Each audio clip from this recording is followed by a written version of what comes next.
Opening a birthday parcel is always fun. And this was a surprise package from Canada, from Toronto. I wondered what it could be. It was a beautiful painting, and from a very special friend. I knew this picture well. I'd seen it being painted. It brought back a flood of happy memories. For that painting is a memento of a grand adventure. My wife likes to call it our Columbia adventure. I must tell you about it, because you might want to take a vacation like it yourself sometime. It all started with the excitement of loading the car with kids and baggage and setting off for the Columbia River Valley. You see, I'm a hydraulics engineer, and I've always been impressed with the tremendous possibilities of the Columbia River watershed.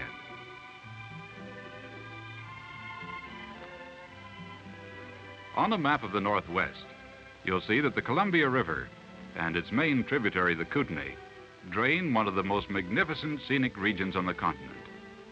And we were on our way to follow that river from its mouth clear up to the peaks of the Canadian Rockies. The best place to see the mouth of the river is from the Astor Column on the Oregon coast. This column commemorates the early Astor Fur Brigades. From the top of it, you can see where the river flows out into the Pacific Ocean. This is where Captain Robert Gray dropped anchor in 1792 and named the river after his ship. And this was the spot that the famous Lewis and Clark expedition reached in 1805. The youngsters felt a bit like explorers themselves as we set off up the river. From Astoria, our route followed the Columbia Highway for a while, then turned northward to Canada. From there, we traveled through the Kootenays into the Windermere country and up to Eisenhower Junction, then along the Banff-Jasper Highway to the Columbia Icefield. We would have taken more time en route, but Rose had arranged a rendezvous with her brother Fred and his family. They were driving across Canada from Toronto to meet us. But I still couldn't resist stopping for a minute at Bonnyville, because I'd helped to build this dam when I was just a junior engineer. I didn't have the time nor the means then to go up the river and see where this immense volume of water came from. So this was a wonderful break for me. The roads were good and the miles flew by, and the next day we passed through the Grand Coulee and crossed into Canada. For most Americans, this border crossing is a mere formality, but the kids got quite a charge out of it. After all, they'd never been in Canada before.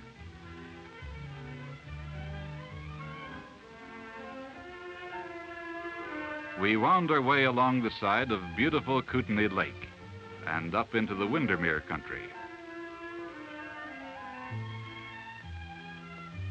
This is the birthplace of the Columbia River, just a passive little stream.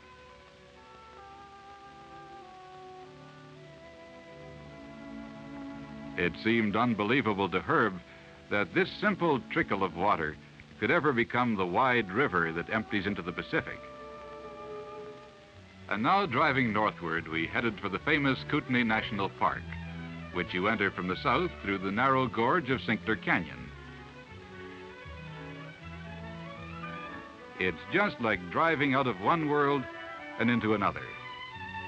A mile beyond, we got our first view of Radium Hot Springs and the Aqua Court. This is where we planned a short stay. The accommodation, food, and sunshine were tops. And who could resist a swim in an ultra-modern pool on a day like this? Guests of the Canadian people, we quickly became patrons of hot springs, plunges, and massage. Splendid development by the National Parks of Canada. It's quite a novelty swimming in a hot spring, and we all had great fun. The warm, odorless mineral waters of Radium have certain therapeutic qualities that bring relief and pleasure to many thousands of visitors every year.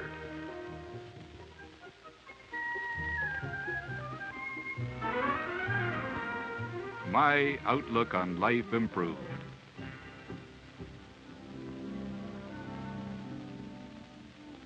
We did a little prospecting, too, and found plenty of color. The red in these rocks is produced by an eroded formation containing iron oxide.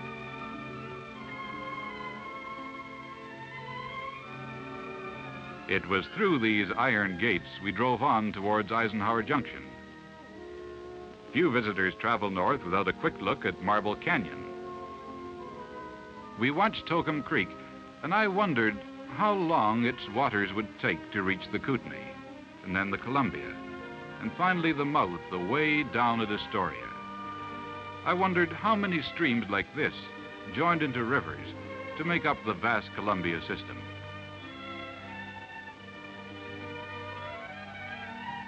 A few more miles and 2 hours later, we relaxed at a modern tourist lodge near Eisenhower Junction, waiting for Fred.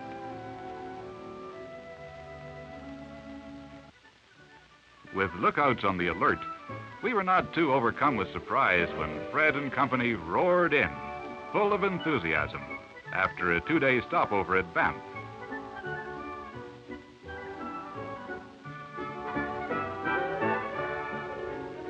This was an exciting event for all of us. We hadn't seen Fred and Margie since they stayed with us in San Francisco 4 years ago.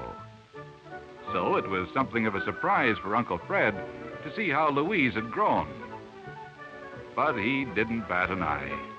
Fred's the type that takes everything in his stride.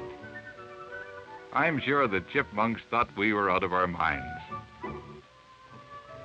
We decided to headquarter here and make daily excursions as the spirit moved us.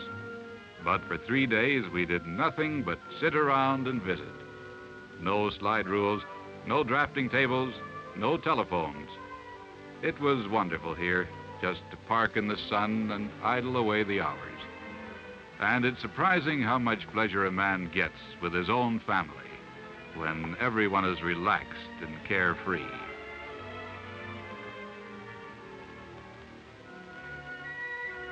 But Fred, who can never relax for long, prescribed an expedition into the Valley of the 10 Peaks to see beautiful Moraine Lake.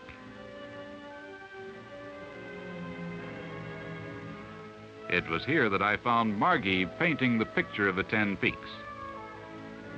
She found that the brilliant sunshine in the Rockies created color values which were quite a challenge to her talent, but she managed to capture the atmosphere very well. And today, I have that excellent painting to remind me of our adventure.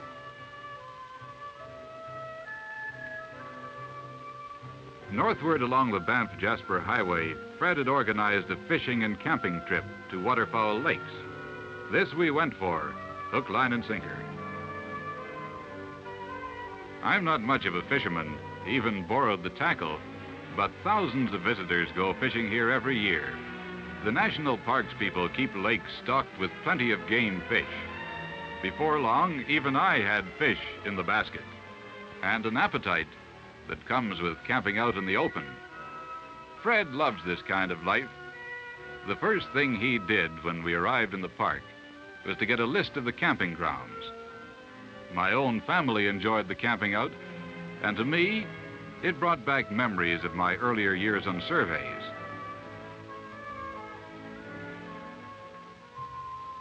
At night, with the moonlight playing on the lake and the smell of pine in the air, I lay awake feeling grateful that my boy was taking an interest in the great outdoors. A youngster that learns to appreciate nature gets so much more enjoyment out of life. We'd grown closer to one another on this trip, and it made me feel good deep down inside. Bright and early the next morning, our party headed north for the Columbia ice field.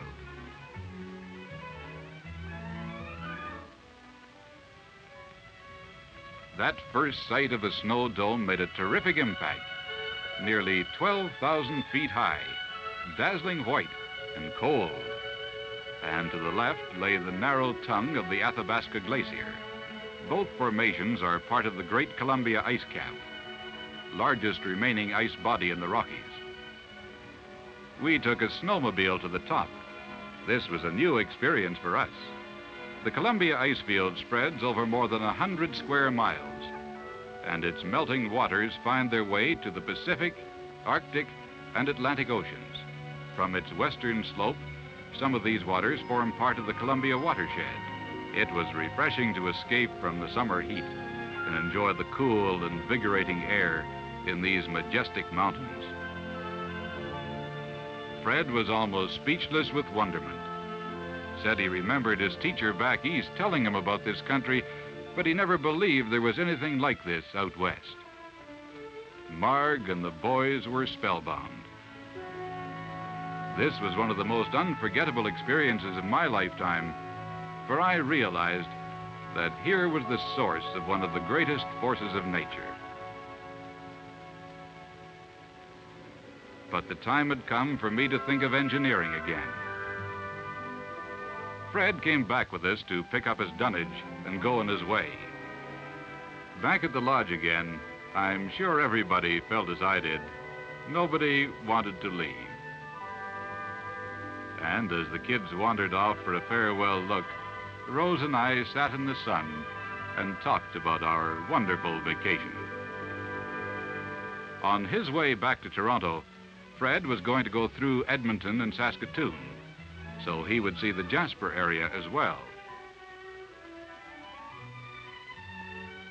And so we waved farewell, glad to have shared such a fine vacation with our Canadian cousins, and hoping for another day when we could go exploring once again, each of us taking home his own story of this magnificent land and the natural wonder of the mighty Columbia.